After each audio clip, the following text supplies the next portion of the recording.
नमस्कार प्यारे दोस्तों, कैसे हो आप सभी। उम्मीद करती हूँ कि अच्छे होंगे और अच्छे से पढ़ाई भी कर रहे होंगे।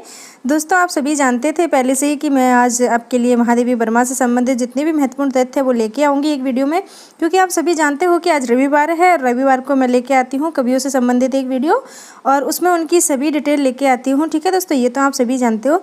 दोस्तों, इस वीडियो को स्टार्ट करने से पहले मैं आपसे निवेदन करूँगी और मैं खुद भी इस काम को करूँगी। मैं चाहती हूँ कि मेरे प्रिय कवि ने इनको कहा है हिंदी के विशाल मंदिर की वीणा पाणी, मतलब कि हिंदी के विशाल मंदिर की माँ सरस्वती। तो मैं चाहती हूँ कि आप सभी महादेवी वर्मा की पूज्य आत्मा को नमन करो और फिर इस वीडियो को प्रारंभ करो। ठीक है दोस्तों, मैं भी महादेवी वर्मा की पूज्य आत्मा को नमन करती हूँ क्योंकि मेरे प्रिय कवि निराला जी ने इनको कहा है हिंदी के विशाल मंदिर की वीणा पाणी। ठीक है, तो दोस्तों आप सभी जानते हो क्वेश्चन कई बार आता है कि हिंदी के विशाल मंदिर की वीणा पाणी महादेवी वर्मा के लिए किसने कहा है, तो निराला जी ने कहा है। आप याद रखना, ठीक है। अब हम हमारी वीडियो स्टार्ट करते हैं दोस्तों। देखिए, इसमें कहा है कि छायावाद की शक्ति और दुर्गा। देखिए दोस्तों, इनको छायावाद की शक्ति और दुर्गा कहा जाता है। जैसा कि आप सभी जानते हो कि छायावाद के जो आधार स्तंभ है वो 4 है। जयशंकर प्रसाद जी, सूर्यकांत त्रिपाठी, निराला जी, महादेवी वर्मा जी और पंत से संबंधित वीडियो आएगा नेक्स्ट संडे को। और अब तक हम 3 वीडियो आपके सामने लेके आ चुके हैं, मतलब ये तीसरा आपके सामने आ जाएगा, अभी मैं रिकॉर्ड कर रही हूँ। तो देखिए दोस्तों, इनका जन्म कब हुआ। इनका जन्म हुआ है 1907 ईस्वी में। ठीक है, महादेवी वर्मा का। और दोस्तों ऐसा माना जाता है कि 200 साल के बाद इनका जो परिवार था उसमें 200 साल के बाद किसी पुत्री का जन्म हुआ था। इसीलिए सभी परिवार वाले बहुत ज़्यादा खुश थे। इसी कारण से इनके जो दादाजी थे उन्होंने इनका नाम रखा महादेवी। महादेवी का अर्थ क्या होता है दोस्तों, महान है जो देवी, मतलब इसका समास विग्रह अगर करेंगे तो महान है जो देवी ऐसे होगा। ठीक है, तो दोस्तों देखिए कितनी अनोखी बात है कि 200 साल के बाद, मतलब कि ये मान लो कि 7 पीढ़ियों के बाद इनके घर में पुत्री का जन्म हुआ, तो सभी घर वाले बहुत ज़्यादा खुश थे। और उस दिन कौन सा दिन था दोस्तों, होली का दिन। और इसीलिए महादेवी वर्मा जी को होली का दिन बहुत प्रिय है। ये होली के दिन देखिए दोस्तों, इनकी ज़िंदगी में अगर आप झांक के देखोगे तो इन्होंने सफ़ेद रंग को अपनाया है ज़िंदगी में। और होली में बहुत सारे रंग होते हैं। इनका जन्म होली के दिन होते हुए भी, इतने रंग बिरंगे त्यौहार के दिन इनका जन्म हुआ, फिर भी इन्होंने ज़िंदगी में सिर्फ एक रंग को अपनाया है, सफ़ेद रंग को, क्योंकि वहाँ हर चीज़ की गुंजाइश बनी रहती है दोस्तों। ये मेरा तर्क है, ठीक है, ये महादेवी वर्मा जी का नहीं था, मैं आपको समझाने के लिए बता रही हूँ। देखिए दोस्तों, बहुत सारे लोग कहते हैं कि इनकी शादी नहीं हुई। इनकी शादी हुई है और इनके जो पति है उनका नाम है डॉक्टर स्वरूप नारायण वर्मा। ठीक है, और देखिए इनके पिताजी का नाम है गोविंद प्रसाद वर्मा और माता है हेमरानी देवी। ये तीनों नाम आपको याद रखने। वैसे मैं आपको एक तथ्य और बता देती हूँ यहाँ पे जो मेरे जीवन से जुड़ा हुआ है। मुझे आज तक नहीं पता था कि महादेवी वर्मा जी के पति का नाम डॉक्टर स्वरूप नारायण है। ठीक है, मुझे नहीं पता था, मुझे आज पता चला है पहली बार। क्योंकि स्टार्टिंग में तो मुझे भी लगता था कि इनकी शादी नहीं हुई, लेकिन धीरे धीरे तो पता चला कि शादी हुई, लेकिन इन्होंने उस शादी को माना नहीं और ये कभी ससुराल नहीं गई थी। ठीक है दोस्तों, लेकिन अभी मैंने आपके लिए और ज़्यादा खोज की, छानबीन की, तो मुझे उनका नाम मिला और मैंने आपके लिए यहाँ रख दिया। वैसे इनसे संबंधित क्वेश्चन कभी पूछा नहीं जाता, मैंने तो आज तक देखा नहीं है कि इनके पति का नाम क्या है, क्योंकि इन्होंने तो पति से और सबसे अलग हटके पहचान बनाई और ऐसी पहचान बनाई कि इनके नाम से इनके परिवार वालों को जाना जाता है, ना कि उनके नाम से। ठीक है, तो आप भी कुछ ऐसा ही करिए दोस्तों। चलो हम अपनी वीडियो की तरफ ध्यान आकर्षित करते हैं। और देखिए दोस्तों, इनका जन्म आपको पता है कि 1907 में फर्रुखाबाद उत्तर प्रदेश में हुआ। ठीक है, और इनकी मृत्यु हुई है 1987 ईस्वी में। कहाँ, इलाहाबाद में। ठीक है दोस्तों, और ये दोनों ही जगह यूपी में है, आप जानते हो अच्छे से। यहाँ तक आपको बात समझ में आ गई होगी। चलो हम आगे बढ़ते हैं। अभी दोस्तों 1916 ईस्वी में इनका विवाह हुआ था और इनको याद भी नहीं था कि मेरी शादी हो गई है। ये जब सोई थी तो इनको पता नहीं था कि क्या हुआ है मेरे साथ, लेकिन जब सुबह जगी तो इनके जो कुछ ओढ़नी, कुछ चुन्नी वगैरह इन्होंने ओढ़ी होगी तो उसमें गांठ लग रखी थी। तो इनको बहुत गंदा लगा कि इसमें गांठ क्यों लगी है, क्योंकि ये बहुत बच्ची थी, छोटी सी थी, इनको पता ही नहीं था कि क्या है। तो वो गांठ जब इन्होंने खोली गुस्से में और उसके बाद पूछा किसी से, तो बोला कि ये शादी होती है तो ऐसे पल्लू बांध के और फिर शादी करवाते हैं। तो इनको तो याद भी नहीं था कैसे हुई क्या नहीं हुआ, बच्ची थी एकदम। तो इन्होंने उस शादी को कभी माना नहीं, कभी अपने ससुराल की तरफ इन्होंने रुख नहीं किया। और वहाँ से हट के अगर ये वहाँ चली जाती दोस्तों, गृहस्थ जीवन को अपना लेती, तो पता नहीं क्या कहानी होती। हिंदी साहित्य में इनके इतने शानदार गीत और ये सारी चीज़ें होती कि नहीं होती, कभी कभी मैं सोचती हूँ बैठ के।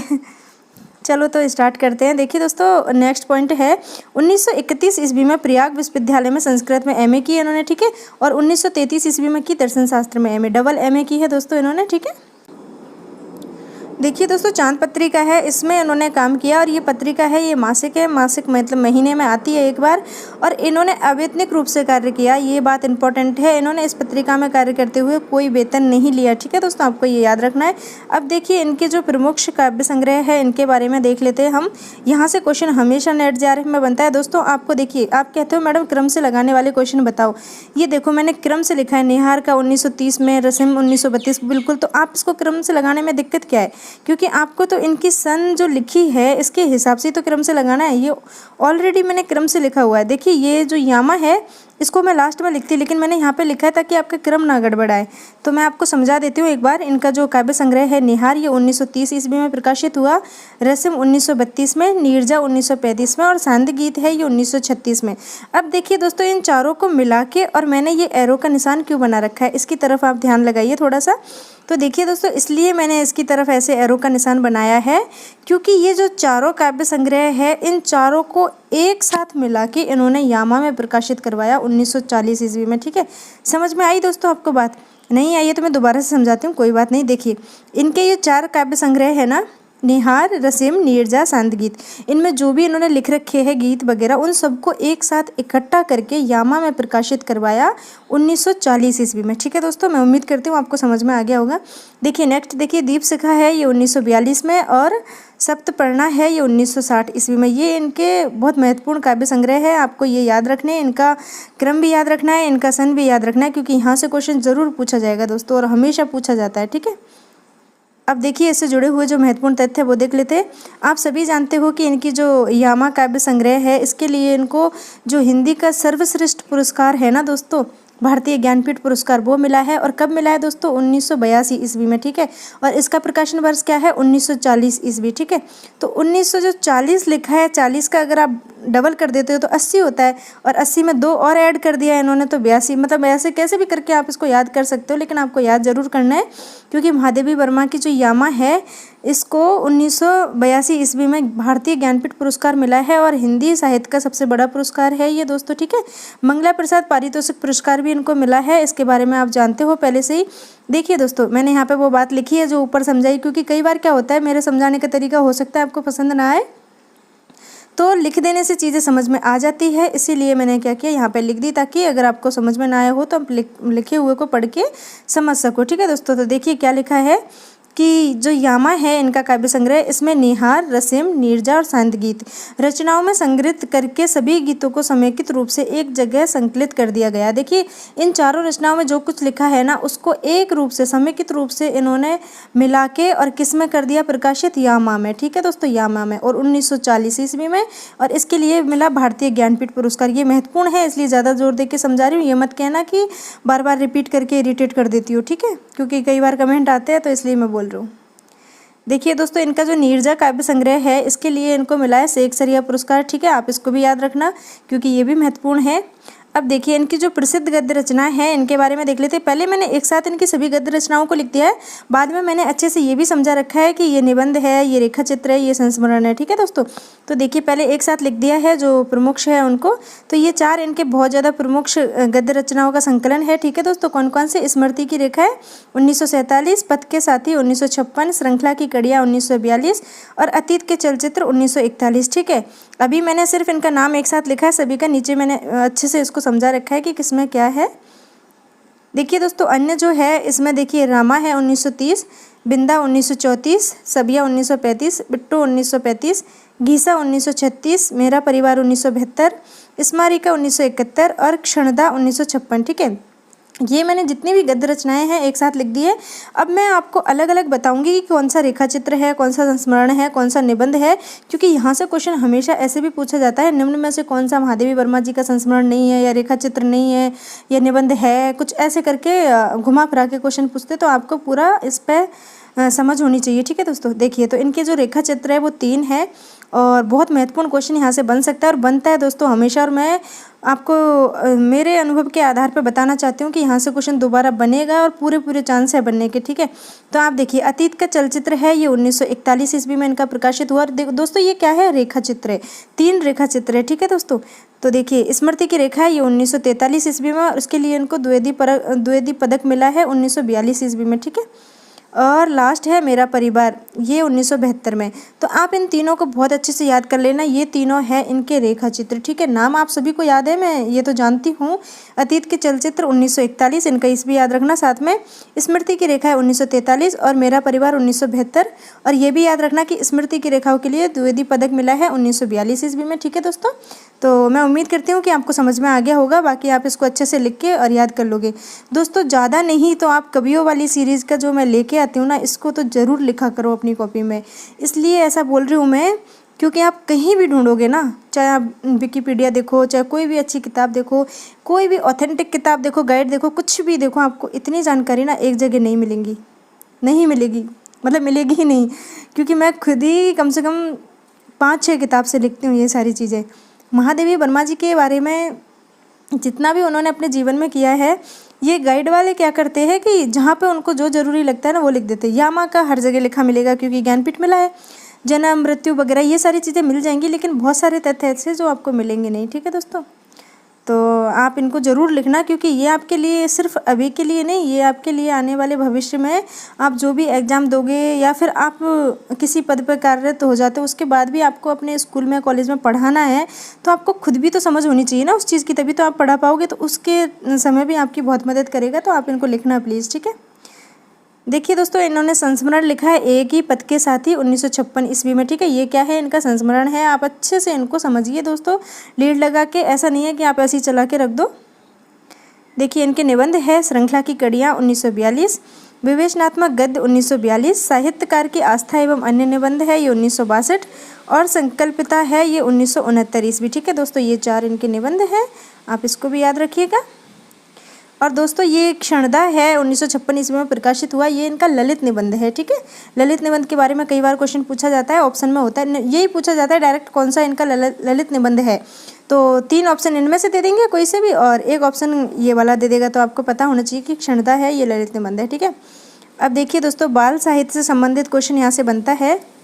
बाल साहित्य से संबंधित इन्होंने लिखा है ठाकुर जी भोले हैं और आज खरीदेंगे हम ज्वाला, ये दोनों इनकी बाल साहित्य से संबंधित कृतियाँ हैं, ठीक है दोस्तों।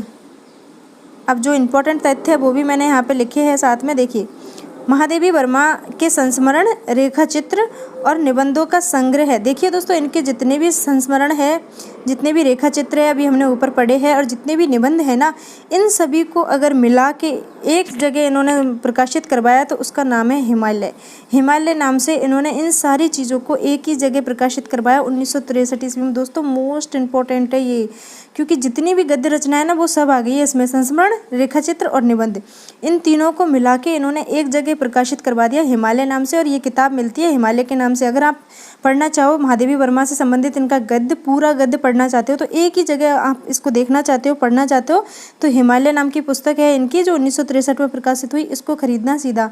क्योंकि आप संस्मरण की अलग खरीदोगे, रेखा चित्र की अलग, निबंधों की अलग, उससे अच्छा है कि एक ही खरीदो, ठीक है। देखिए दोस्तों, नेक्स्ट पॉइंट देखिए, महादेवी वर्मन के चुने हुए भाषणों का संग्रह है वो संभाषण के नाम से प्रकाशित हुआ कब, 1974 ईस्वी में। और इनके जो जितने भी भाषण थे जो इन्होंने चुन के रखे हुए थे, उनका जो प्रकाशन इन्होंने करवाया तो संभाषण के नाम से करवाया 1974 ईस्वी में, ठीक है, ये याद रखना। नेक्स्ट पॉइंट देखिए दोस्तों, महादेवी वर्मा के गद्य लेखन में जहाँ नारी जागृति, नैतिक शिक्षा एवं सामाजिक सरोकार व्यक्त होता है, वहीं पद्य लेखन में आध्यात्मिकता, अज्ञात प्रिय के आलंबन में रहस्यवाद, नारी सहज कोमलता, भावुकता, गीतात्मक वैशिष्ट परिलक्षित होता है। दोस्तों यहाँ पे साफ साफ एक बात कही गई है कि इनका जो गद्य है ना, गद्य में तो नारी जागृति, नैतिक शिक्षा और सामाजिक सरोकार व्यक्त होता है, ठीक है दोस्तों। और इनका जो पद्य लेखन है ना, उसमें आध्यात्मिकता, अज्ञात प्रिय के आलंबन में रहस्यवाद, नारी सहज कोमलता एवं भावुकता और गीतात्मक वैशिष्टता परिलक्षित होती है, ठीक है दोस्तों। ये गद्य पद्य के बारे में इनकी में व्याख्या की गई है, तुलनात्मक अध्ययन, एक तरह से 2-3 लाइनों में मैंने आपको समझाया इनका कि गद्य में क्या है, पद्य में क्या है, तो आप इसको अच्छे से समझिएगा। देखिए दोस्तों, जितने भी महत्वपूर्ण पॉइंट बनते हैं ना इनके, वो सब मैंने यहाँ पे लिखे हैं, तो आप देखिए कौन कौन से पॉइंट है। तो देखिए फर्स्ट पॉइंट यहाँ पे है, ये आरंभ में ब्रज भाषा में कविता लिखती थी। दोस्तों ये शुरुआत में ब्रज भाषा में कविता लिखती थी, बाद में खड़ी बोली में लिखने लगी और जल्दी ही इसमें श्रेष्ठ प्रसिद्धि इनको मिली। तो ये सब आप जानते हो, नॉर्मल बात है। देखिए दोस्तों, इन्होंने चांद नामक पत्रिका का संपादन कार्य किया, ऊपर ही पढ़ चुके हैं हम कि इन्होंने अवैतनिक रूप से इसका कार्यभार संभाला था और कोई वेतन नहीं लिया। ठीक है दोस्तों, चांद पत्रिका में जो इन्होंने कार्य किया, और आपको सबको मालूम होना चाहिए कि ये मासिक पत्रिका है। ठीक है, नेक्स्ट देखिए दोस्तों, हिंदी लेखकों की सहायतार्थ इन्होंने साहित्यकार संसद नामक एक ट्रस्ट यानी संस्था की स्थापना की। दोस्तों, हिंदी लेखकों की मदद के लिए इन्होंने क्या किया, साहित्यकार संसद के नाम से एक संस्था की स्थापना की। ठीक है, ये बहुत इंपॉर्टेंट क्वेश्चन है। इनको वेदना की, देखिए दोस्तों, इनको वेदना की कवित्री एवं आधुनिक युग की मीरा के नाम से जाना जाता है। बहुत ज़्यादा इंपॉर्टेंट है, इनको वेदना की कवित्री कहा जाता है और आधुनिक युग की मीरा कहा जाता है। ठीक है दोस्तों, मोस्ट इंपॉर्टेंट क्वेश्चन यहाँ से बनने के चांस रहेंगे। और यहाँ पे क्वेश्चन आपसे ऐसे नहीं पूछेगा कि किसको वेदना की कवित्री कहा जाता है। अगर आपकी नेट JRF के लेवल की एग्जाम है तो आपसे क्वेश्चन यूँ पूछा जाएगा कि निम्न में से कौन सा असंगत है। ठीक है, और आपको 4 ऑप्शन दे दिए जाएंगे, वेदना की कवित्री, आधुनिक युग की मीरा, हिंदी के विशाल मंदिर की वीणा पाणी, और एक कुछ और दे देंगे कि कठिन काव्य की प्रेत, कुछ भी दे देंगे। ठीक है, तो आपको चारों में से गलत छांटना है। तो आपको ये तीनों तथ्य याद होंगे तभी तो आप छांटोगे ना गलत। तो आपको पता है कि वेदना की कवित्री इनको कहा जाता है, आधुनिक युग की मीरा कहा जाता है, हिंदी के विशाल मंदिर की वीणा पाणी कहा जाता है, मतलब कि माँ सरस्वती। ठीक है, तो आपको ये मालूम होगा तो ये आप करोगे दोस्तों। ये प्रयाग महिला विद्यापीठ की प्राचार्य रही है। दोस्तों, ये प्रयाग महिला विद्यापीठ की प्राचार्य रही है और मुख्य रूप से जो इनका कार्य था ना वो शिक्षिका का था, ये शिक्षिका थी। ठीक है दोस्तों, मैं भी शिक्षिका हूँ। देखिए दोस्तों, मैं आपको कुछ अपना परिचय वगैरह ज़्यादा अच्छे से दी नहीं हूँ, लेकिन आप सभी को कभी कमेंट करते हो कि मैडम हमने ये बोला, आपने ये नहीं बताया। और कई बार स्टार्टिंग में ऐसे कमेंट आए थे कि मैं बीच बीच में काला लाल ऐसे पेन यूज करती रहती हूँ ना, तो एक का कमेंट आया, पहले उन्होंने बोला कि मैडम लाल पेन को से मत लिखा करो, दिक्कत होती है। तो मैंने कहा ठीक है, लेकिन फिर मुझे लगा कि यार मोस्ट इंपॉर्टेंट पॉइंट है तो लिखना पड़ता है। तो फिर उन्होंने बोला कि मैडम आपको समझ में नहीं आया। मैंने एक बार बोला तो यार आपको बताऊंगी तभी समझ में आएगा कि मतलब कि मैं क्या हूँ, मैंने कितनी पढ़ाई कर रखी है और कैसे बात करनी चाहिए एक शिक्षक से। तो अच्छा नहीं लगा मुझे थोड़ा सा। ऐसा नहीं है कि मैं आपको सारी चीज़ें दिखाऊं कि मैंने ये कर रखा है, 3 बार नेट JRF पास हूँ, PhD है, ये है और मेरी गवर्नमेंट जॉब है और कितनी सारी एग्ज़ाम मैंने निकाल रखी है, तभी आपको यकीन होगा। मतलब आजकल क्या है कि प्रूफ के ऊपर ही सब भरोसा किया जाता है, तो आपकी भी गलती नहीं है, लेकिन मुझे पसंद नहीं है बताना तो नहीं बताती।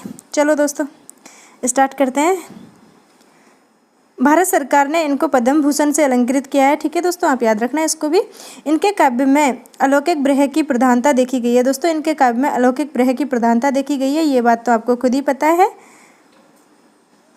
देखिए दोस्तों, इनका जो सप्तपर्णा काव्य संग्रह है इसके बारे में कहा जाता है कि ये वैदिक संस्कृत के विविध काव्यांशों पर आधारित है। ठीक है दोस्तों, ये कहा जाता है, काफ़ी इंपॉर्टेंट पॉइंट है ये। महादेवी वर्मा का जो भाव पक्ष है वो गंभीर व विचार के पक्ष में औदात्य की भांति उनके काव्य का शैली पक्ष भी अत्यंत प्रौढ़ व सशक्त है। शब्दों पर उनका अद्भुत अधिकार है। दोस्तों, कितनी अच्छी बात कही गई है यहाँ पे। देखिए कि महादेवी वर्मा का जो भाव पक्ष है ना दोस्तों, उसके बारे में कहा गया है कि गंभीर एवं विचार के औदात्य की भांति उनके काव्य का शैली पक्ष भी अत्यंत प्रौढ़ है और सशक्त भी है। ठीक है, और शब्दों पर उनका अद्भुत अधिकार है महादेवी वर्मा जी का। ठीक है दोस्तों, आप सभी को मालूम है कि हम महादेवी वर्मा जी की बात कर रहे हैं तो उन्हीं के बारे में ये तथ्य होगा।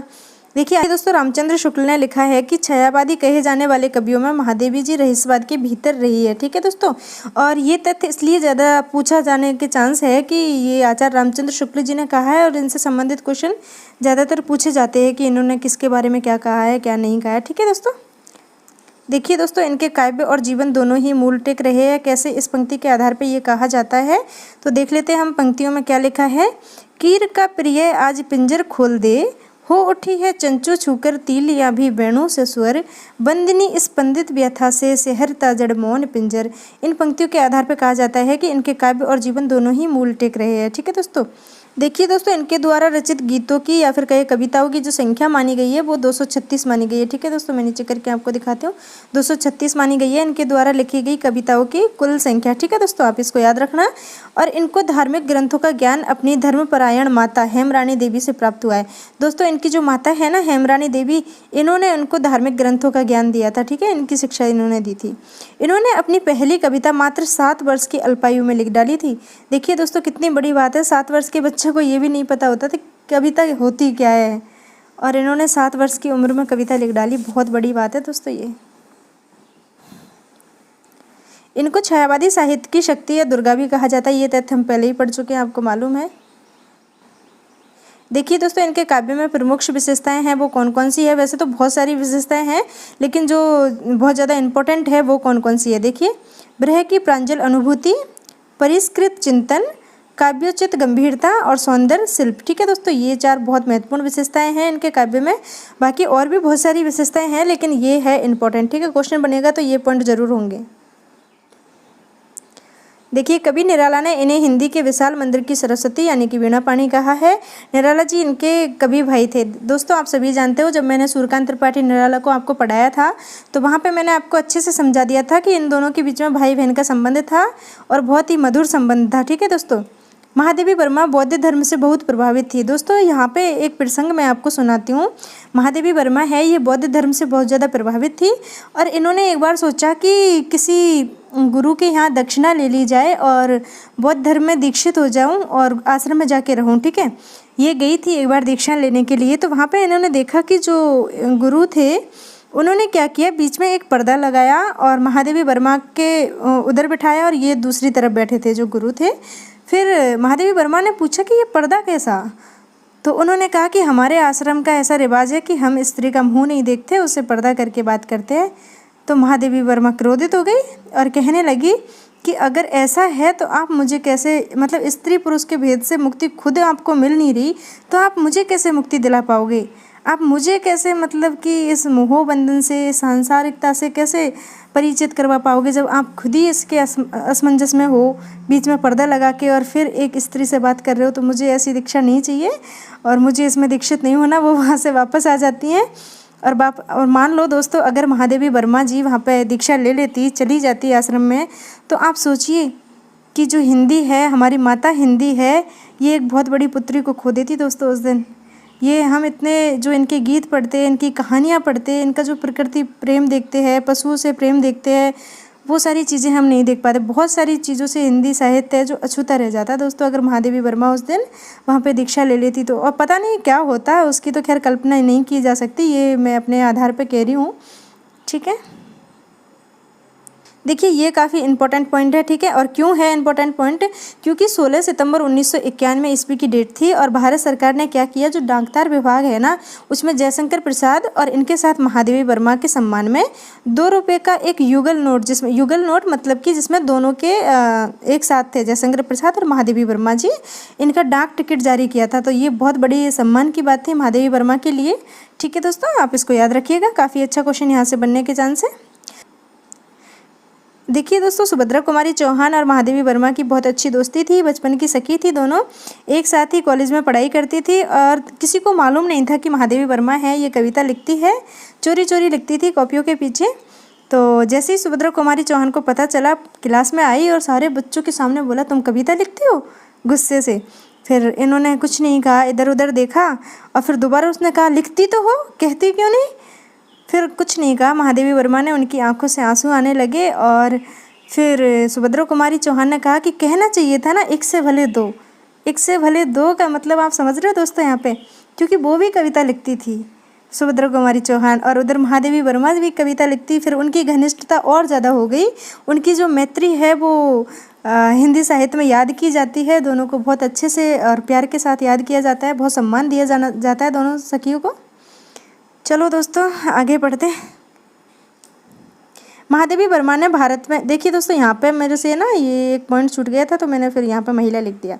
देखिए महादेवी वर्मा जी ने क्या किया, महादेवी वर्मा ने भारत में पहला महिला अखिल भारतीय महिला कवि सम्मेलन होता है ना, उसकी नींव डाली थी। कैसे डाली दोस्तों, पहले महिला कवि सम्मेलन नहीं हुआ करते थे, सिर्फ पुरुषों के हुआ करते थे, वो जाते थे कवि सम्मेलनों में और वो ही भाग लेते थे। लेकिन महादेवी वर्मा ने क्या किया, सुभद्रा कुमारी चौहान की मदद से और 13 अप्रैल 1933 ईस्वी को सुभद्रा कुमारी चौहान की अध्यक्षता में प्रयाग महिला विद्यापीठ में संपन्न करवाया क्या, पहला अखिल भारतीय महिला कवि सम्मेलन। ठीक है दोस्तों, तो ये काफ़ी इम्पोर्टेंट बात है यहाँ पे। इन्होंने पहली बार महिलाओं का जो कवि सम्मेलन होता है वो प्रारंभ किया और उसकी अध्यक्षता की सुभद्रा कुमारी चौहान ने। 15 अप्रैल 1933 की बात है ये। महादेवी वर्मा आधुनिक हिंदी साहित्य में रहस्यवाद की प्रवर्तिका मानी जाती है। दोस्तों ये हम पहले ही पढ़ चुके हैं। आचार्य रामचंद्र शुक्ल जी ने अपने मत में कहा है कि ये छायावाद के जो कवि है उसमें रहस्यवाद की ओर थी और उसके अंदर थी। ठीक है, तो महादेवी वर्मा है ये आधुनिक हिंदी साहित्य में रहस्यवाद की प्रवर्तिका भी मानी जाती है। ठीक है दोस्तों, तो आप ये याद रखना। गांधी से प्रभावित होकर जनसेवा का व्रत भी लिया था इन्होंने। महात्मा गांधी से बहुत ज़्यादा प्रभावित थी ये, और जो रविंद्रनाथ टैगोर है उनसे भी बहुत ज़्यादा प्रभावित थी महादेवी वर्मा। ठीक है दोस्तों ये तथ्य मैं आपको पहले ही समझा चुकी हूँ, लेकिन दोबारा से मैंने लिखा क्योंकि इसमें एक पॉइंट और ऐड कर दिया है मैंने। देखिए सन 1955 ईस्वी में महादेवी वर्मा ने इलाहाबाद में साहित्यकार संसद की स्थापना की। ठीक है, साहित्यकार संसद की स्थापना की और पंडित इलाचंद्र जोशी है ये इसके संपादक बने। इन्होंने संपादक का कार्य संभाला। ठीक है दोस्तों, नेक्स्ट पॉइंट देखिए, सुप्रसिद्ध भारतीय फिल्मकार मृणाल सेन। आप इसको याद रखना क्योंकि यहाँ से क्वेश्चन बन सकता है। सुप्रसिद्ध फिल्मकार है भारतीय फिल्मकार मृणाल सेन। इन्होंने 1968 ईस्वी में महादेवी का एक संस्मरण है वह चीनी भाई। ठीक है, वह चीनी भाई, इस पर है ना एक बांग्ला की फिल्म बनाई और फिल्म का नाम है नील आकाशेर नीचे। ठीक है, इस पर फिल्म बनाई है मृणाल सेन ने। तो आप ये तथ्य याद रखना दोस्तों। थोड़ा सा अलग लगा मुझे भी क्योंकि मैंने भी इसको पहले मतलब मालूम था कि हाँ फिल्म बनी है, लेकिन इतने अच्छे से नहीं पता था कि ये मृणाल सेन ने बनाई, 1968 में बनाई, और वह चीनी भाई नाम का संस्मरण था इसके ऊपर बनाई, और नील आकाशेर नीचे ये इस नाम से फिल्म का नाम है ये। तो आप इसको अच्छे से पढ़ना एक बार। स्वयं हरिओद ने निहार संकलन की भूमिका लिखी। देखिए दोस्तों, हरिओद है इन्होंने निहार संकलन की जो भूमिका लिखी तो उसमें क्या कहा, देखिए ये कहकर लिखी कि उनकी हृदय तंत्री के अपूर्व झंकार में भारतमाला के कंठ की वर्तमान ध्वनि की श्रुत होनी चाहिए। दोस्तों कितनी बड़ी बात यहाँ पे हरिओद जी ने कही है। देखिए आप पढ़िए इसको एक बार और। ये कहा था दोस्तों, देखिए उनकी हृदय तंत्री के अपूर्व झंकार में भारतमाला के कंठ की वर्तमान ध्वनि की श्रुत होनी चाहिए। ठीक है दोस्तों, ये हरिओद जी ने कहा है महादेवी वर्मा के बारे में। देखिए दोस्तों, जो इनका रस्म काव्य संग्रह है इसमें महादेवी वर्मा जी ने अपने जीवन मृत्यु सुख दुख पर मौलिक चिंतन प्रकट किया है। ठीक है, तो ये आप याद रखना, काफ़ी इंपॉर्टेंट है क्योंकि क्वेश्चन यूँ पूछ लिया जाएगा कि रस्म काव्य संग्रह है उसमें कौन सा विचार इन्होंने प्रकट किया है, क्या चीज़ उजागर करने की चेष्टा की है महादेवी वर्मा ने। तो आपको मालूम होना चाहिए कि जीवन मृत्यु और सुख दुख का जो मौलिक चिंतन है ना उसका विचार यहाँ पर प्रकट किया है। उसके जो अंदर की जो अंदरूनी चीज़ है उनको उजागर करने की महादेवी वर्मा जी ने चेष्टा की। ठीक है, देखिए दोस्तों, नीरजा जो इनका काव्य संग्रह है इसमें प्रकृति की मानवीय भावनाओं की भव्य झांकियाँ एवं ब्रह वेदना के चित्र प्रस्तुत किए हैं महादेवी वर्मा जी ने। ठीक है, और शांति गीत में कवित्री ने सुख और दुख, ब्रह और मिलन में समन्वय दिखाने का प्रयत्न किया है। देखिए यहाँ पे क्या किया है इन्होंने, सुख दुख में और ब्रह और मिलन में समन्वय मतलब कि तालमेल बिठाने का प्रयत्न किया है महादेवी वर्मा ने शांति गीत नाम का जो इनका काव्य संग्रह है उसमें। ठीक है, बहुत बड़ी बात है ये दोस्तों। सुख और दुख के बीच, ब्रह और मिलन के बीच सामंजस्यता बिठाने का काम यहाँ पे महादेवी वर्मा जी ने किया है अपने इस काव्य संग्रह में शांति गीत में। ठीक है, अब देखिए दोस्तों इनके कुछ गीत है, कौन कौन से गीत है राष्ट्रीय गीत उनके नाम देख लेते हैं। तो महादेवी वर्मा जी की जो राष्ट्रीय गीत है ये इस प्रकार है, जाग बेसुध जाग, ये गीत का नाम है। ठीक है दोस्तों, जाग तुझको दूर जाना। और दोस्तों ये वाला गीत है ना, जाग तुझको दूर जाना, ये मुझे बहुत ज़्यादा पसंद है। मैंने पीछे जहाँ पे हमारी वीडियो ख़त्म हो रही है वहाँ इसको लिखा है, मैं आपको एक बार पढ़ के सुनाऊंगी। इसका भावार्थ तो अभी नहीं समझाऊंगी क्योंकि भावार्थ समझाने में कम से कम 20 मिनट लगते हैं तो वीडियो बहुत ज़्यादा लंबी हो जाएगी, तो मैं बस आपको एक बार पढ़ के सुनाऊंगी। ठीक है, देखिए, और नेक्स्ट है, पंथ होने दो अपरिचित, पूछता क्यों शेष कितनी रातें, है धरा के अमर सुत तुझको अशेष प्रणाम। ठीक है दोस्तों, ये इनके राष्ट्रीय गीत है और काफ़ी महत्वपूर्ण है, यहाँ से क्वेश्चन बन सकता है। और जैसे मैंने आपको बताया है ना, क्वेश्चन उसी तरह से बनेगा कि निम्न में से कौन सा नहीं है। ठीक है, मान लो इसमें से कोई से 3 दे दिए और एक किसी और में से दे दिया, तो आपको छांटना है कि इसमें से राष्ट्रीय गीत कौन सा नहीं है। तो आपको ये 3 पता होंगे तभी तो आप छांट पाओगे। और दोस्तों अगर आपकी नॉर्मल एग्जाम है तो उसमें डायरेक्ट पूछ लिया जाएगा कि निम्न में से कौन सा राष्ट्रीय गीत है, तो आप इन चारों में से कोई एक ऑप्शन दिया होगा तो आप तुरंत कर दोगे। तो मेरा कहने का मतलब ये है कि आप तैयारी अच्छी करोगे ना तो एग्ज़ाम चाहे कैसा भी हो आप उसको यूँ चुटकियों में निकाल लोगे दोस्तों। अब देखिए इनसे संबंधित जितनी भी चर्चित पंक्तियां हैं उनको देख लेते हैं एक बार। ठीक है दोस्तों, तो देखिए कौन कौन सी चर्चित पंक्तियां हैं हम एक बार पढ़ लेते हैं। तो फर्स्ट इन्होंने खुद लिखा है अपने बारे में, अपने गीतों के बारे में लिखा है। देखिए क्या लिखा है, सुख दुख की आवेशमयी अवस्था विशेष का गिने चुने शब्दों में स्वर साधने के उपयुक्त चित्रण करना ही गीत है। देखिए दोस्तों, गीत की ये परिभाषा दी है महादेवी वर्मा ने अपने शब्दों में कि सुख दुख की आवेशमयी अवस्था विशेष का गिने चुने शब्दों में स्वर साधना के उपयुक्त चित्रण करना ही गीत है। ठीक है, ये महादेवी वर्मा जी ने कहा है। नेक्स्ट पंक्ति में कहा है दोस्तों कि ब्रह का जलजात जीवन, ब्रह का जलजात जीवन, ये नीरजा काव्य संग्रह की पंक्तियां हैं। देखिए दोस्तों, यहाँ पे कहा गया है प्रिय सांद गगन मेरा जीवन हो, ये सांद गीत की पंक्ति है। ये काफ़ी इंपॉर्टेंट है, ये पंक्तियां हैं, ये कई बार आई हुई है एग्जाम में, इसलिए मैंने यहाँ पे ये रखी है।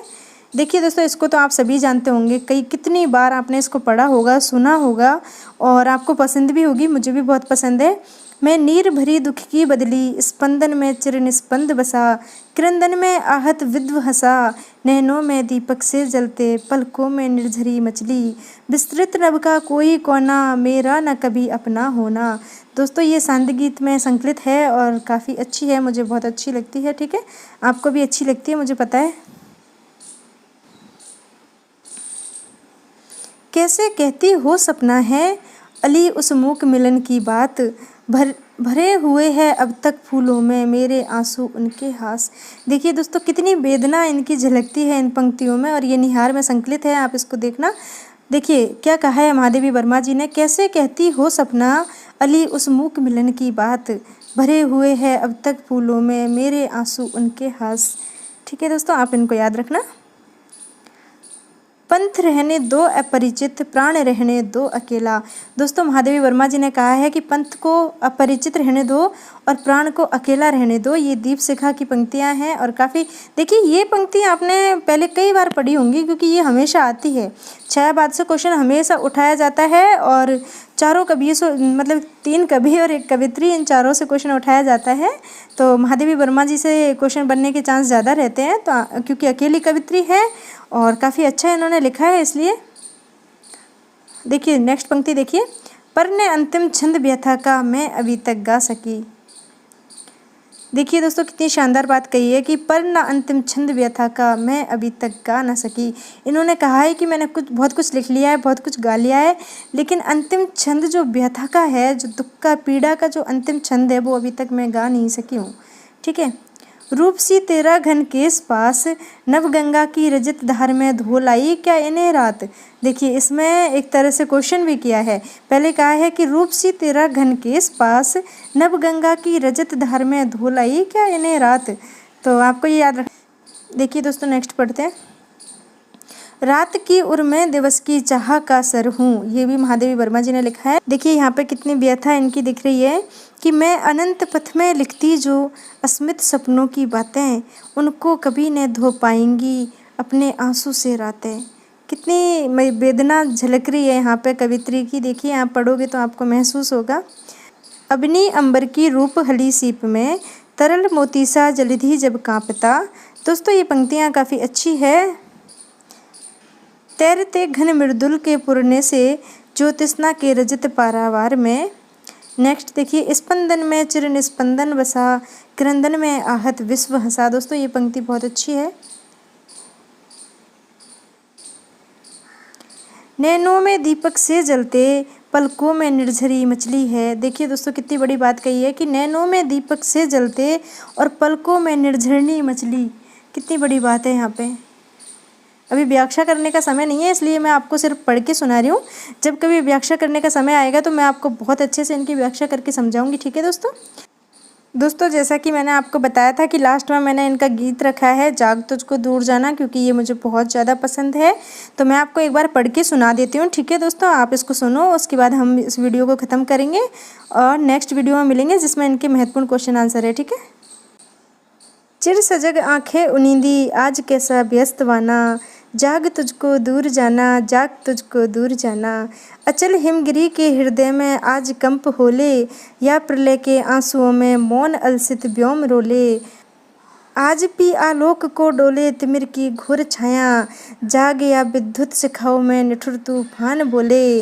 पर तुझे है नास पथ पर चिन्ह अपने छोड़ आना, जाग तुझको दूर जाना, जाग तुझको दूर जाना। देखिए दोस्तों कितनी शानदार पंक्तियाँ हैं, मुझे तो बहुत पसंद है। आप बताना आपको अच्छी लग रही है कि नहीं। ठीक है।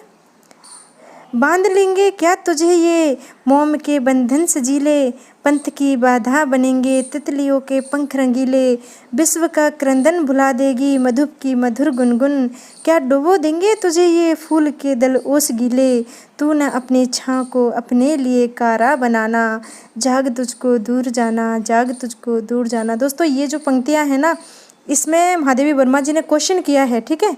इसमें इन्होंने क्वेश्चन किया है डायरेक्ट कि आप बताओ, क्या बताओ। देखिए पहली पंक्ति में लिखा है, बांध लेंगे क्या तुझे ये मोम के बंधन सजीले, क्या तुझे ये मोम के सजीले बंधन बांध लेंगे, पंथ की बाधा बनेंगे तितलियों के पंख रंगीले, विश्व का क्रंदन भुला देगी मधुप की मधुर गुनगुन।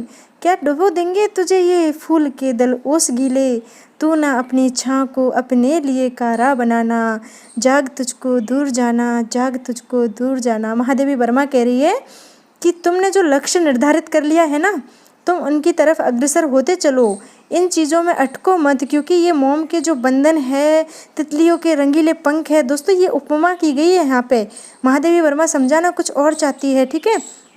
वो ये समझाना चाहती है कि तुमको कोई कितना भी रोके, लेकिन तुमने जो सपने सोच लिए हैं, जो लक्ष्य तुम्हारे लिए निर्धारित कर लिए, तुम रुको मत, तुम चलते चलो। और तुम सो क्यों रहे हो, तुम्हें नींद आनी ही नहीं चाहिए, तुम जागो और जागने के बाद आगे बढ़ो, अपने लक्ष्य की तरफ कदम बढ़ाते चलो, ये कहना चाह रही है। दोस्तों ये जो इनका गीत है ना, ये बहुत ही प्रेरणादायक गीत है। अगर आप इसको अच्छे से पढ़ोगे, सुनोगे, तो आपको बहुत प्रेरणा मिलेगी इससे, ठीक है। चलो नेक्स्ट पंक्ति पढ़ते हैं, इसकी क्या लिखा है इसमें। वज्र का और एक छोटे अश्रु कुंड में धो गलाया। दोस्तों देखिए कितनी बड़ी बात कही गई है कि वज्र का जो उर है, तुम्हारा जो हृदय है, वज्र का उर एक छोटे अश्रु कण में धो गलाया, दे दिए जीवन सुधा दो घूंट मदरा मांग लाया, सो गई आंधी मले की बात का उपधान ले क्या। दोस्तों देखिए, सो गई आंधी मले की बात का उपधान ले क्या, विश्व का अभिशाप क्या अब नींद बनकर पास आया, अमरता सुत चाहता क्यों मृत्यु को उर में बसाना, जाग तुझको दूर जाना, जाग तुझको दूर जाना। और ये आखिरी वाली पंक्ति है, इसका लास्ट पैरा है, ठीक है दोस्तों। इसके बाद हमारा वीडियो ख़त्म हो जाएगा।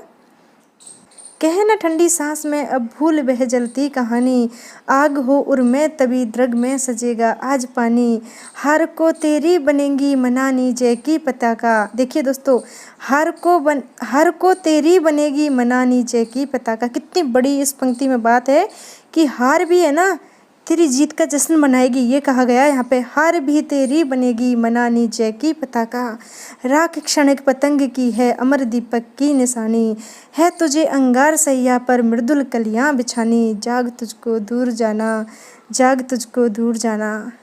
दोस्तों आप मुझे बताना आपको कितना प्रेरणादायक लगा ये गीत, क्योंकि मुझे बहुत ज़्यादा प्रेरणा मिलती है। ऐसा मतलब इसको पढ़ती हूँ ना, तो मुझे ऐसा लगता है कि बस मैं अब स्टार्ट हो जाऊँ और जल्दी से सब कुछ कर लूँ, क्योंकि पता नहीं क्यों शुरू से मेरा हिंदी साहित्य से बहुत ज़्यादा लगाव है। और इसमें प्रेरणादायक जो कविताएं हैं, जो गीत है, जो कहानियां हैं, ये मुझे बहुत ज़्यादा प्रेरित करती है अपने लक्ष्य के प्रति। तो आप भी प्रेरित होइए और अच्छे से पढ़िए। और अब इस वीडियो को हम यहाँ पे समाप्त करते हैं। आप इसको अच्छे से पढ़िए, इसके जितने भी तथ्य हैं उनको याद रखिए, और आप प्रयास ऐसा करिए कि अगर मेरे से कोई तथ्य बाई चांस छूट गया है तो मैं उसको क्वेश्चन में तो लेके आऊँगी, लेकिन आप ये प्रयास करिए कि कोई भी एग्ज़ाम हो आपका, कोई भी एमए का एग्ज़ाम हो, जेएनयू एंट्रेंस हो, डीयू का एंट्रेंस हो एमए का, या फिर यूजीसी नेट जेआरएफ है, या फिर डीएसएसबी का पीजीटी है, केबीएस, एनबीएस, एपीएस, या फिर मैं कहूँ कि कोई भी हमारे पूरे इंडिया में एग्ज़ाम है हिंदी साहित्य का, तो महादेवी वर्मा से क्वेश्चन बनता है हर एग्ज़ाम में। ऐसा कोई मुझे एग्ज़ाम बता दो आप जिसमें महादेवी वर्मा का क्वेश्चन नहीं आता। तो मैं ये चाहती हूँ कि आपका कोई भी एग्ज़ाम हो, वहाँ पे महादेवी वर्मा का अगर क्वेश्चन आया हो तो आपका वो क्वेश्चन गलत ना हो, बस मैं ये चाहती हूँ। आप मुझे जो कमेंट में लिखते हो ना, thank you madam, thanks madam, आप अच्छा पढ़ा रहे हो और काफ़ी अच्छा आप लिखते हो, तो मुझे भले ही आप थैंक्स मत बोलो, लेकिन जब आपका ये क्वेश्चन कहीं आए महादेवी वर्मा वाला और आप उसको सही करके आओ, और जब आप अपने घर पे पहुँचो, अपना फ़ोन उठाओ ना, तब मुझे कमेंट टाइप करो, मैडम आज ये क्वेश्चन आया था और मैं बिल्कुल सही करके आई हूँ या आया हूँ, तो मुझे खुशी होगी। क्योंकि मेहनत है ना, ये सफल होती है तभी खुशी होती है। ऐसा नहीं है कि आप ज़िंदगी भर मेहनत करते रहो और आपको उसका फल नहीं मिलता, तो आपको फिर है ना सकारात्मक ऊर्जा भी नहीं मिलती, मोटिवेशन भी नहीं मिलता, फिर काम के प्रति उतना रुझान भी नहीं रहता है ना दोस्तों। आप समझ रहे होंगे मेरी बात। तो मैं ये चाहती हूँ कि कहीं भी महादेवी वर्मा जी से, निराला जी से, प्रसाद जी से, क्योंकि अभी तक मैंने 3 कवियों को ही पढ़ाया है, तीनों से संबंधित कोई भी क्वेश्चन आए तो वो आपका गलत होना ही नहीं चाहिए। ठीक है दोस्तों, देखने के बाद आपका महादेवी वर्मा जी से संबंधित कोई भी क्वेश्चन आएगा ना वो कभी गलत होगा ही नहीं, ये मैं आपको भरोसा दिलाती हूँ। ठीक है दोस्तों, तो चलो इसको स्टार्ट करते हैं। देखिए फर्स्ट क्वेश्चन है, ज्ञात अपूर्ण से अज्ञात पूर्ण का तादात्म्य है, यही रहस्यवाद है और इसके प्रयोक्ता कौन है। ये जो पंक्ति कही गई है कि ज्ञात अपूर्ण से अज्ञात पूर्ण का जो तादात्म्य ही रहस्यवाद है, ये पंक्ति है, इसके प्रयोक्ता कौन है। तो दोस्तों महादेवी वर्मा जी ने कही है ये पंक्ति। ठीक है, आप याद रखना। देखिए सेकंड क्वेश्चन में क्या पूछा गया है कि तरी को ले जाओ मझधार डूबकर हो जाओगे पार, विसर्जन ही है कर्णाधार वही पहुंचा देगा उस पार। तो दोस्तों ये पंक्ति महादेवी वर्मा जी की है। ठीक है, आपको ये यहाँ पे बताना है। देखिए नेक्स्ट क्वेश्चन में क्या पूछा गया है, इस पर बताइए आप। सुख दुख की आवेशमयी अवस्था विशेष का गिने चुने शब्दों में स्वर साधना के उपयुक्त चित्रण कर देना ही गीत कहलाता है। हम गीत के बारे में महादेवी वर्मा जी की ये परिभाषा पहले ही लिख चुके हैं, तो आपको तुरंत पता चल गया होगा कि ये किसकी परिभाषा है। ठीक है दोस्तों, गीत के बारे में कहा है महादेवी वर्मा जी ने ऐसा। और आप सभी को मालूम है कि महादेवी वर्मा जी का जो जन्म वर्ष है वो क्या है, 1907 ईस्वी है। और आपको ये भी मालूम है कि इनका जो जन्म स्थान है, जहाँ पे इनका जन्म हुआ, वो स्थान कौन सा है, तो वो फर्रुखाबाद है।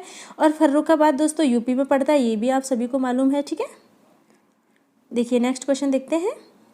निम्नलिखित में से कौन सा काव्य संग्रह महादेवी वर्मा का नहीं है। दोस्तों यहाँ पे पूछा है कि नहीं है, तो आपको मालूम होना चाहिए, एक नहीं है तो बाकी के 3 तो है ना। तो देखिए दोस्तों, निहार इनका है, सांदगीत इनका है, नीरजा इनका है, बचा है चिंता, ये इनका नहीं है। और आपको मालूम होगा तो ये कमायनी का एक सर्ग है, इसके बारे में हम पहले पढ़ चुके हैं। नेक्स्ट क्वेश्चन देखिए दोस्तों, स्मृति की रेखाएं नामक रेखा चित्र किसका है। आपको बताना है कि ये जो रेखा चित्र है ये किसका है। तो आप जानते हो कि महादेवी वर्मा जी का बहुत महत्वपूर्ण रेखा चित्र है ये। नेक्स्ट क्वेश्चन देखिए दोस्तों, महादेवी वर्मा की अतीत के चलचित्र किस विधा की रचना है। तो दोस्तों आप सभी जानते हो कि ये इनका रेखा चित्र है। ठीक है, अब आपसे क्वेश्चन गलत नहीं होंगे, ये मेरा पूरा भरोसा है। आलोपी किस विधा की रचना है। तो दोस्तों ये रेखा चित्र है आलोपी। ठीक है, आप इसके बारे में जानते होंगे। आलोपी रचना किस संग्रह से ली गई है। आपको बताना है कि आलोपी रचना है ये कौन से संग्रह से ली गई है। तो दोस्तों ये अतीत के चलचित्र से ली गई है। ठीक है, मैं यहाँ पे इसलिए ज़्यादा व्याख्या नहीं कर रही हूँ क्योंकि मैं इसके बारे में पहले ही बहुत अच्छे से पढ़ा चुकी हूँ सुबह वाली वीडियो में, इसलिए मैं डायरेक्ट यहाँ पे आपको क्वेश्चन आंसर करवा रही हूँ। ठीक है, और जहाँ मुझे लग रहा है कि समझाना चाहिए वहाँ मैं आपको जरूर समझाऊंगी। नेक्स्ट क्वेश्चन देखिए दोस्तों, गौरा रेखा चित्र किस पशु का वर्णन किया गया है। जो गौरा रेखा चित्र है महादेवी वर्मा जी का, इसमें कौन से पशु के बारे में बात की गई है। तो आप जानते होंगे कि गाय की बात यहाँ पे की गई है।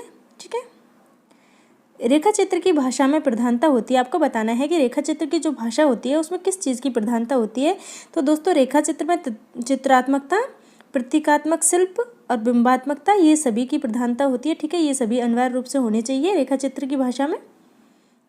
महादेवी वर्मा की छोटी बहन का नाम बताना है। आपको बताइए क्या है इनकी छोटी बहन का नाम। श्यामा है, शांति है, लक्ष्मी है या महाश्वेता देवी है। तो दोस्तों इनकी छोटी बहन का नाम है श्यामा। ठीक है, काफ़ी अच्छा क्वेश्चन है, ये मैंने करवाया नहीं था लेकिन यहाँ मैंने करवा दिया है। महादेवी वर्मा के पशुपालन का मुख्य उद्देश्य है वो क्या है। ठीक है, आपको मुख्य उद्देश्य बताना है। देखिए दोस्तों, खाद्य पदार्थ के लिए, दूध के लिए, प्रेम बस, बोझ उठाने के लिए। बताइए किस लिए ये पशुपालन करती थी। तो दोस्तों इनको प्रेम था बहुत ज़्यादा जानवरों से, इसीलिए ये पशुपालन करती थी। ठीक है,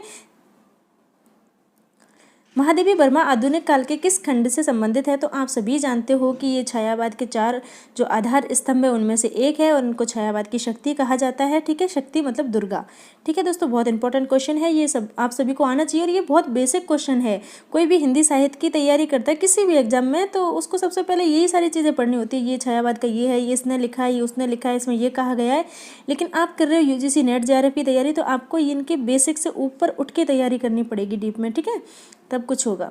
देखिए नेक्स्ट क्वेश्चन में क्या पूछा है कि महादेवी जी की कविता किस तत्व की प्रधानता है। आपको बताना है कि महादेवी की जो कविता है उसमें कौन से तत्व की प्रधानता है। ठीक है, तो बताइए संवेदनशीलता है, सात्विकता है, आत्मीयता है या फिर उपयुक्त सभी। तो दोस्तों सभी तत्वों की प्रधानता है। नेक्स्ट क्वेश्चन देखिए दोस्तों जल्दी से, महादेवी वर्मा जी का उपनाम क्या है। आपको इनका उपनाम बताना है। बताइए आधुनिक युग की उर्मिला है, आधुनिक युग की यशोधरा है, आधुनिक युग की मीरा है या फिर है आधुनिक युग की सीता। तो आप तुरंत बता रहे होंगे कि अरे मैडम क्वेश्चन के ऑप्शन क्यों पढ़ रही हो, डायरेक्ट बता दो ना आधुनिक युग की मीरा है। तो मुझे मालूम है कि आपने पार्ट फर्स्ट पढ़ लिया है तो आपको मालूम है कि आधुनिक युग की मीरा इनको कहा जाता है, लेकिन मैंने इसलिए पढ़ा है क्योंकि हो सकता है कोई डायरेक्ट इसको देख रहा हो तो इसलिए मैंने पढ़ दिया, ठीक है। देखिए नेक्स्ट क्वेश्चन में क्या पूछा है कि इनके जो काव्य संग्रह है उनका क्रम पूछा है, व्यवस्थित क्रम, ठीक है। तो दोस्तों फर्स्ट ऑप्शन इसमें बिल्कुल सही है। और अगर आपने पहला वाला वीडियो देखा है तो आप अच्छे से इसको बता रहे होंगे कि क्यों सही है इसमें फर्स्ट ऑप्शन सही। आप सभी को मालूम है कि इनका जो निहार, इसके बाद रसिम, नीरजा और सांदगीत, और मैंने ना आप सबको इनके जो प्रकाशन वर्ष है ना वो बिल्कुल क्रम में लिखाए हैं। अगर आपको याद होंगे तो आप यहाँ पे बिल्कुल सही बता रहे होंगे इनके ऑप्शन।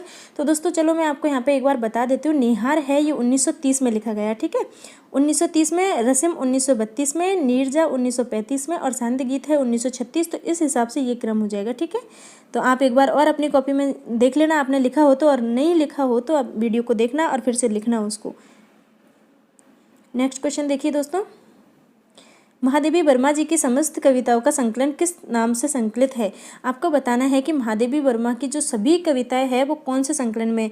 तो मैं आपको कितनी बार बहुत अच्छे से समझा चुकी हूँ कि दोस्तों इनकी जो पूरी जितनी भी कविताएं हैं ना, जितना भी काव्य संकलन है वो इन्होंने यामा में प्रकाशित करवा दिया। और इसको ना आप जानते हो कि भारतीय ज्ञानपीठ पुरस्कार मिला है यामा को, और यामा का प्रकाशन वर्ष 1940 है। तो आपको ये भी मालूम होना चाहिए कि इनको भारतीय ज्ञानपीठ पुरस्कार कब मिला। तो आप सभी को मालूम है दोस्तों 1982 ईस्वी में मिला है, ठीक है। और आपको मैं बता दूं कि यामा में कौन कौन से काव्य संग्रह है जो इनने समेकित रूप से एक साथ ही प्रकाशित करवा दिए। निहार, रसिम, नीरजा और सांदगीत, चारों को उन्होंने एक साथ मिला के और यामा में प्रकाशित करवा दिया, ठीक है दोस्तों। इसीलिए यहाँ पे पूछा है कि समस्त कविताओं का संकलन किस नाम से जाना जाता है, ठीक है। तो यामा के नाम से जाना जाता है।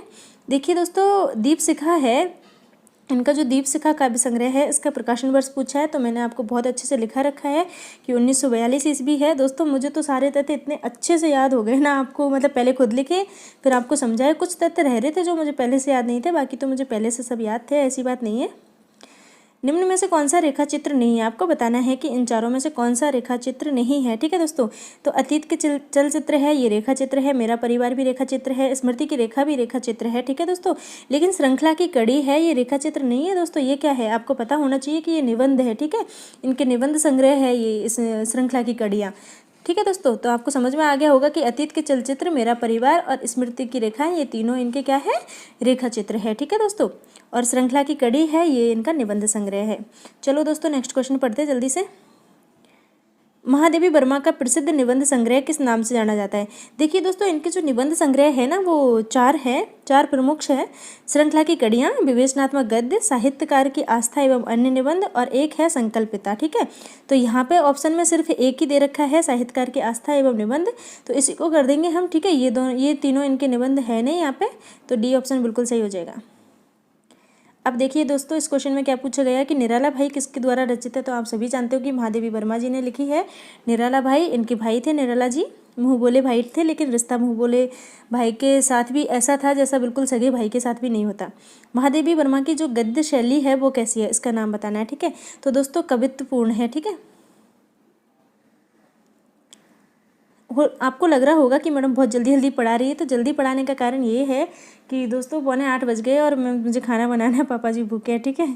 तो चलो इसको पढ़। देखिए दोस्तों निराला भाई साहित्य की किस विधा से संबंधित है। आपको यहाँ पे ये बताना है कि निराला भाई जो इनकी कृति है ये साहित्य की कौन सी विधा से संबंधित है। तो आप सभी को मालूम होना चाहिए कि संस्मरण विधा से संबंधित है, ठीक है दोस्तों। महादेवी वर्मा का कवि निराला से क्या संबंध था, तो बताइए, आपको सबको मालूम है कि क्या संबंध था। तो वीडियो के स्टार्टिंग में ही मैं आपको बता चुकी थी, जो फर्स्ट पार्ट है उसमें, कि इनका जो संबंध था वो भाई बहन का संबंध था, ठीक है दोस्तों। किस लेखिका को आधुनिक युग की मीरा कहा जाता है। तो आप सभी जानते हो कि महादेवी वर्मा जी को आधुनिक युग की मीरा कहा जाता है। अब आपको ये कठिन से कठिन क्वेश्चन भी बहुत आसान लग रहे होंगे, ऐसा मुझे लग रहा है, क्योंकि मुझे लग रहे हैं और मुझे तो पहले भी लगते थे। छायावादी काव्यधारा की प्रमुख कवित्री कौन है। तो दोस्तों आप सभी जानते हो कि छायावाद की जो प्रमुख कवित्री है वो महादेवी वर्मा है, क्योंकि छायावाद के जो आधार स्तंभ है उनमें से एक है ये, ठीक है दोस्तों।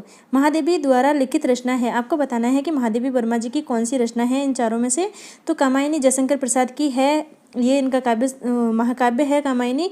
तितली इनका उपन्यास है जयशंकर प्रसाद जी का। नदी के द्वीप है ये अज्ञे जी की है, और निर्झर है ये महादेवी वर्मा की है, ठीक है दोस्तों। नेक्स्ट क्वेश्चन देखिए, महादेवी वर्मा ने निक्की, रोजी और रानी रचना किस प्रकार के प्रेम का वर्णन किया। देखिए दोस्तों इसमें इन्होंने किस प्रकार के प्रेम का वर्णन किया है। तो इसमें पशु प्रेम का वर्णन किया है, ठीक है दोस्तों। महादेवी वर्मा का जन्म किस त्योहार को हुआ। दोस्तों होली के पर्व के दिन इनका जन्म हुआ था, और इसीलिए इनको बहुत प्रिय था होली का त्यौहार। महादेवी वर्मा के परिवार में कितनी पीढ़ियों के बाद पुत्री का जन्म हुआ? दोस्तों मैं आपको बता चुकी थी कि 200 सालों के बाद यानी कि 7 पीढ़ियों के बाद इनके घर में पुत्री का जन्म हुआ। और दोस्तों आप मुझे एक क्वेश्चन का आंसर बताना कमेंट में, ये बताना कि इनके दादाजी का नाम क्या था, ठीक है? क्योंकि इनके दादाजी के नाम से संबंधित क्वेश्चन पूछा जाता है और मैंने ये आपको बताया नहीं है, और ना पहले बताया था पहली वाली वीडियो में, ना इसमें बताया, तो आप मुझे कमेंट करके बताना, ठीक है? अगर मैं चाहती तो मैं भी आपको बता देती यहाँ पे, लेकिन मैं इसलिए नहीं बता रही हूँ ताकि आप उसको ढूंढो, आपको याद है तो आप डायरेक्ट कमेंट करो ताकि आपको याद हो जाए वो, ठीक है? महादेवी वर्मा के पिताजी की चारित्रिक विशेषता निम्न में से नहीं है। आपको बताना है कि इनमें से महादेवी वर्मा जी के जो पिताजी है उनकी कौन सी विशेषता नहीं है। तो संगीत प्रेमी थे, ये बिल्कुल सही है। हंसमुख स्वभाव के थे, ये भी सही है। पुत्री से प्रेम करना, ये तो है ही दोस्तों। जिद्दी नहीं थे बिल्कुल भी इनके पिताजी, तो ये यहाँ पे गलत हो गया है। महादेवी वर्मा किस अवस्था में कविता लिखने लगी? दोस्तों 7 साल की थी तभी ये कविता लिखना इन्होंने प्रारंभ कर दिया था। वर्मा का कविता संग्रह नहीं है। आपको बताना है कि इन चारों में से महादेवी वर्मा का कविता संग्रह कौन सा नहीं है। तो आप ये जानते हो कि कौन से है, तो उनको देखो पहले, ठीक है? निहार है, आप जानते हो। दीपशिखा है, सप्तपर्णा है, लेकिन चक्रव्यूह है, ये इनका नहीं है, ठीक है दोस्तों? तो इस टाइप से आप क्वेश्चन करना सीखो तो आराम से कैसा भी कठिन क्वेश्चन हो उसको भी ठीक कर लोगे। ठाकुर जी भोले हैं नामक बाल साहित्य की लेखिका कौन है? दोस्तों महादेवी वर्मा जी ने लिखा है ठाकुर जी भोले है। बाल साहित्य की 2 इन्होंने रचनाएं लिखी है, मैंने दोनों के नाम आपको बताए, अगर आपको याद होंगे तो उन्हीं में से एक है ठाकुर जी भोले है, ठीक है? आधुनिक हिंदी के विशाल मंदिर की बीणा पानी किसे कहा जाता है? दोस्तों बीणा पानी कहा जाता है महादेवी वर्मा को, लेकिन किसने कहा है ये आपको मालूम होना चाहिए। आधुनिक हिंदी के विशाल मंदिर की बीणा पानी इनको कहा है, महादेवी वर्मा जी को कहा है, लेकिन किसने कहा है?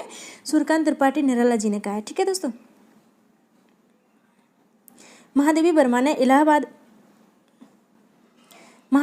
ने इलाहाबाद में साहित्यकार संसद की स्थापना कब की? दोस्तों 1955 ईस्वी में की। नीरजा के लिए महादेवी वर्मा को कौन सा पुरस्कार मिला? दोस्तों ये इंपॉर्टेंट क्वेश्चन है, कोई आया घर पे आप बताओ कि नीरजा के लिए महादेवी वर्मा को कौन सा पुरस्कार मिला था, ठीक है? आपको बताना है। बताइए, द्विवेदी पुरस्कार मिला, बिहारी पुरस्कार मिला, सेक्सरिया पुरस्कार मिला, या फिर भारत भारती पुरस्कार मिला? तो दोस्तों इसमें बी ऑप्शन बिल्कुल सही है, इनको सेक्सरिया पुरस्कार मिला था नीरजा कृति के लिए, ठीक है? महादेवी वर्मा के संस्मरण वह चीनी भाई पर किसने फिल्म बनाई? तो दोस्तों मैं आपको बता चुकी हूँ अच्छे से, मृणाल सेन ने, ठीक है? भारत सरकार ने डाकतार विभाग ने महादेवी वर्मा के साथ किसका टिकट जारी किया? आप सभी को मालूम है कि भारत सरकार ने जो डाकतार विभाग है भारत सरकार का, उसने महादेवी वर्मा और जयशंकर प्रसाद जी का एक साथ में डाक टिकट जारी किया, ठीक है दोस्तों? 2 रुपये के नोट का। कौन सा युग में यहाँ पे सही है आपको ये बताना है। तो दोस्तों आपको डायरेक्ट आपको यहाँ पे पता चल रहा है कि चांद पत्रिका से संबंधित थी महादेवी वर्मा, इससे जुड़ी हुई थी ये, और ये महिला पत्रिका थी, ठीक है दोस्तों? महादेवी वर्मा को निम्न में से कौन सा पुरस्कार नहीं मिला? दोस्तों आपको बताना है इन चारों में से कौन सा पुरस्कार इनको नहीं मिला। तो आपको पता है कि सेक्सरिया पुरस्कार मिला है, भारत भारती मिला है, द्विवेदी मिला है, लेकिन बिहारी पुरस्कार इनको नहीं मिला, ठीक है दोस्तों? महादेवी वर्मा कौन से धर्म से प्रभावित थी? मैं आपको बहुत अच्छे से बता चुकी हूँ कि बौद्ध धर्म से प्रभावित थी, और इसकी छोटी सी कहानी भी मैंने आपको वहाँ पे सुनाई कि ये दीक्षा लेने के लिए गई तो क्या हुआ था इनके साथ। अगर आपने वो वीडियो नहीं देखा तो उसको देखिए पहले, और ये वीडियो कंप्लीट होने के बाद अपलोड हो जाएगा, उसके बाद मैं दोनों को मर्ज करके एक साथ भी डाल दूँगी ताकि आपको सुविधा हो जाए, क्योंकि कोई नया सब्सक्राइबर आता है तो उसको दिक्कत होती है ढूंढने में, तो इसीलिए मैं दोनों को पार्ट को एक पार्ट बना के डाल दूँगी, ठीक है दोस्तों? महादेवी वर्मा की जो भक्तन नामक रचना है वो कौन सी शैली में लिखी गई है, ठीक है? आपको ये बताना है। तो ये रेखा चित्र शैली में लिखी गई है, ठीक है दोस्तों? जो भक्तन है इनकी, महादेवी वर्मा जी की जो रचना है भक्तन, वो रेखा चित्र शैली में लिखी गई है। महादेवी वर्मा का समय बताना है आपको, क्या समय काल था इनका? तो दोस्तों 1907 ईस्वी में जन्मी थी, 1987 ईस्वी में इनकी मृत्यु हो गई थी, ठीक है? महादेवी वर्मा का काव्य संग्रह है, आपको बताना है यहाँ पे कि महादेवी वर्मा का कौन सा काव्य संग्रह है। तो दोस्तों दीपशिखा है, प्रथम आयाम भी है, सप्तपर्णा है, तो उपयुक्त सभी सही हो जाएगा इसमें। महादेवी वर्मा है ये कौन से विषय की प्रोफेसर थी, यहाँ पे ये बताना है। तो ये क्वेश्चन मैं छोड़ रही हूँ आपके लिए, आप इस पर ढूंढना, रिसर्च करना, फिर मुझे कमेंट करके बताना, ठीक है? कौन सी विषय की प्रोफेसर थी, क्योंकि मुझे पता है आप डायरेक्ट बताओगे इसमें हिंदी, लेकिन आप जब उत्तर ढूंढोगे तो आपको पता चलेगा कौन सी विषय की प्रोफेसर थी, ठीक है दोस्तों? तो आप मुझे बताना ये। महादेवी वर्मा के ललित निबंधों का संकलन क्या है? दोस्तों मैंने आपको बताया कि ललित निबंधों का जो इनका संकलन है वो एक ही है, और वो है क्षणदा, ठीक है? नेक्स्ट क्वेश्चन देखिए, सन 1963 में महादेवी वर्मा के संस्मरण रेखा चित्र व निबंधों का एक ही संग्रह प्रकाशित हुआ था। दोस्तों मैंने आपको बहुत अच्छे से ये क्वेश्चन समझाया है कि इनकी गद्य की जितनी भी रचनाएं हैं ना, संस्मरण, रेखा चित्र और निबंध, सभी को मिला के एक ही रूप में इनको प्रकाशित करवाया था, और हिमालय के नाम से प्रकाशित करवाया था, ठीक है दोस्तों? आपको मालूम होना चाहिए। महादेवी वर्मा हिंदी साहित्य में किस नाम से जानी जाती है? तो बताइए किस नाम से जानी जाती है? छायावाद की शक्ति, रहस्यवादी कवियत्री, आधुनिक मीरा, तो सभी नामों से जानी जाती है। ये तीनों नाम इनको मिले हुए थे। महादेवी वर्मा को हिंदी के विशाल मंदिर की सरस्वती की उपमा किसने दी? पहले ही बता चुकी हूँ आपको, सूर्यकांत त्रिपाठी निराला जी ने दी है। अब आपको बहुत आसान ये क्वेश्चन लग रहे होंगे, ऐसा तो मुझे पता है पूरा क्योंकि आपने अच्छे से इसको पढ़ लिया है और लग रहे होंगे कि मैडम क्या सरल क्वेश्चन करा रही है, लेकिन ये सरल नहीं है। अगर आप इनको पहली बार देखते तो आपको बहुत कठिन लगते हैं ये क्वेश्चन। देखिए दोस्तों, इस क्वेश्चन में देखिए, महादेवी वर्मा ने महिलाओं के लिए किस प्रमुख पत्रिका का कार्यभार संभाला? तो मैं आपको पहले ही बता चुकी हूँ, चांद पत्रिका का। ठीक है दोस्तों, निहार, रसिम, नीरजा तथा सांदीगीत नामक काव्य संग्रहों का समेकित रूप से यामा में इन्होंने प्रकाशित करवाया, मैं बता चुकी हूँ। और इसके लिए इनको कौन सा पुरस्कार मिला ये भी मैं आपको बता चुकी हूँ। कौन सा मिला? भारतीय ज्ञानपीठ पुरस्कार। ठीक है, 1982 ईस्वी में मिला।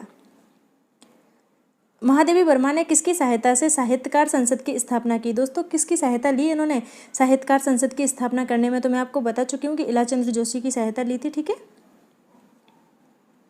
महादेवी वर्मा को साहित्य सेवा हेतु पुरस्कार मिला। आपको बताना है कि कौन सा पुरस्कार मिला है इनको साहित्य में सेवा देने के लिए। तो दोस्तों, इनको ये तीनों पुरस्कार मिल रखे हैं, मंगला प्रसाद पारितोषिक, भारतीय ज्ञानपीठ और भारत भारती सम्मान। ठीक है, सभी मिल रखे हैं, तो सभी ऑप्शन सही हो जाएगा इसमें। निम्न में से कौन सा सम्मान महादेवी वर्मा को मरणोपरांत मिला? दोस्तों, आपको ये बताना है कि इनमें से कौन सा जो पुरस्कार है जो मरने के बाद इनको मिला है, तो बताइए दोस्तों कौन सा है? पद्म भूषण है, पद्म विभूषण है, पद्मश्री है या फिर ज्ञानपीठ है?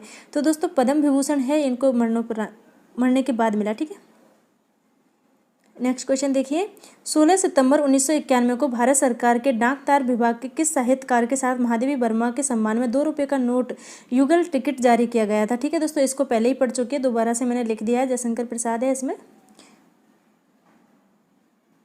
भक्तन नामक संस्मरण महादेवी वर्मा की किस संकलन से लिया गया? आपको यहाँ पे संकलन का नाम बताना है कि कौन से संकलन से लिया गया है। तो स्मृति की रेखा जो संकलन है इससे लिया गया है ये संस्मरण। ठीक है, भक्तन नामक। ये लास्ट क्वेश्चन है इस पार्ट का और जल्दी से देख लेते हैं इसको। देखिए दोस्तों, महादेवी वर्मा किस शिक्षण संस्था की प्राचार्य रही? कौन सी शिक्षण संस्था है जिसकी ये प्राचार्य रही? ठीक है, तो आप सभी को पता है कि प्रयाग महिला विद्यापीठ है, इससे जुड़ी हुई थी ये और लगातार इसमें काम करती रही। ठीक है दोस्तों, ये हमारा पार्ट यहाँ पे खत्म हो रहा है। उम्मीद करती हूँ कि आपको पसंद आया होगा। हाँ, थोड़ा जल्दी मैंने इसको पढ़ के समझाया है क्योंकि इससे पहले मैं तथ्य बहुत ज़्यादा डिटेल में बहुत अच्छे से समझा चुकी हूँ, इसीलिए क्वेश्चन मैंने जल्दी करवाया क्योंकि आपको सभी तथ्य याद होंगे। क्योंकि तथ्य देखे हुए आपको ज़्यादा समय हुआ नहीं है, 3-4 घंटे ही हुए होंगे, तो आपने ये सभी क्वेश्चन बहुत, मैं ऐसी उम्मीद करती हूँ। और जो मैंने आपसे पूछा है वो कमेंट करके बताना। ठीक है दोस्तों, चलो बाय बाय, मैं जाती हूँ अभी खाना बनाने, आप वीडियो देखो और उसके बाद चलो दोस्तों हम मिलेंगे अब नेक्स्ट वीडियो में। तब तक आप सभी को बाय बाय। ठीक है।